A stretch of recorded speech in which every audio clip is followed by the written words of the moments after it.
tanışmadık ama sana şimdiden gıcık oldum.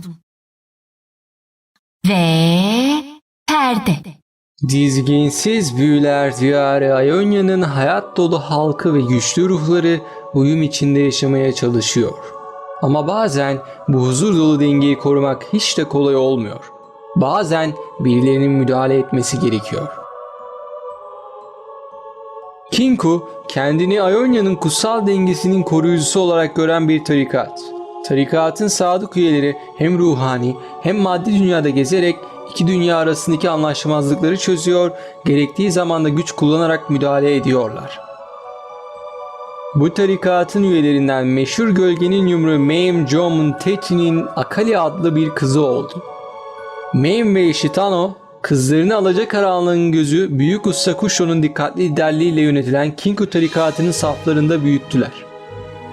Ailesinin göreve gitmesi gerektiğinde Akali'ye tarikatın diğer üyeleri ebeveynlik yaptı. Fırtınanın kalbi Kenan, küçük kızla saatlerini geçirerek ona shuriken kullanmanın inceliklerini öğretti ve güçlü olmaktansa hızlı ve çevik olmasına ağırlık verdi.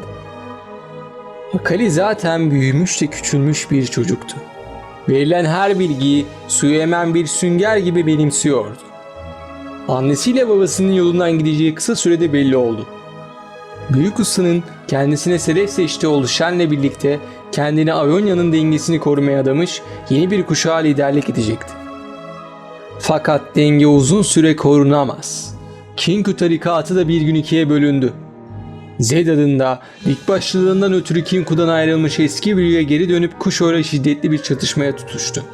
Sonunda kanlı bir darbeyle liderliği ele geçirdi. Akali, annesi Mayim, Shen, Kenan ve birkaç başka üye ile doğudaki dağlara kaçtı. Tano ne yazık ki kaçabilenlerin arasında değildi. Kinku'nun Zed'in eliyle acımasız gölge tarikatına dönüştürülmesi tamamlanmak üzereydi.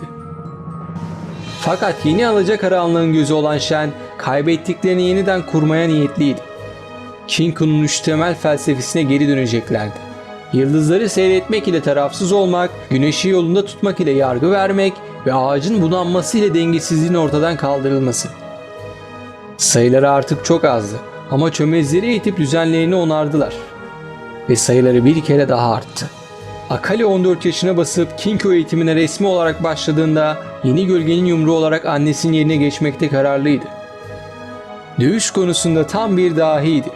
Savaşırken kullanılan bir çeşit orak olan kamayı ve atılarak kullanılan bıçaklar olan kunaileri kullanmakta hemen ustalaşmıştı. Diğer tarikat üyelerinin çoğunun aksine büyü gücü olmasa da annesinin unvanına layık olduğunu kanıtlamıştı.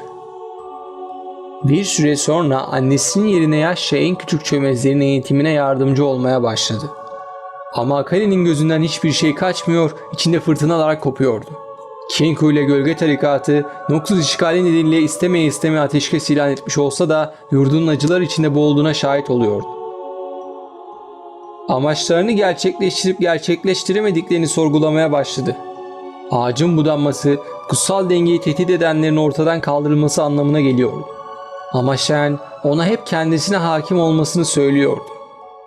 Onu engelliyordu.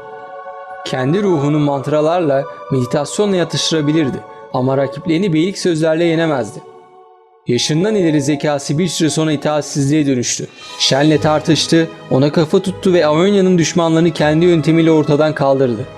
Kinku'nun yetersizliğini, bütün o ruhani denge ve sabır konuşmaları yüzünden hiçbir başarı elde edemediğini bütün tarikatın önünde ilan etti. Aionya'lılar maddi dünyada ölüyorlardı. Akali de bu dünyayı savunacaktı. Suikastçı olmak üzere eğitim almıştı. O zaman suikastçı olacaktı. Artık tarikata ihtiyacı yoktu. Shen ona karşı çıkmadı, ayrılmasına izin verdi.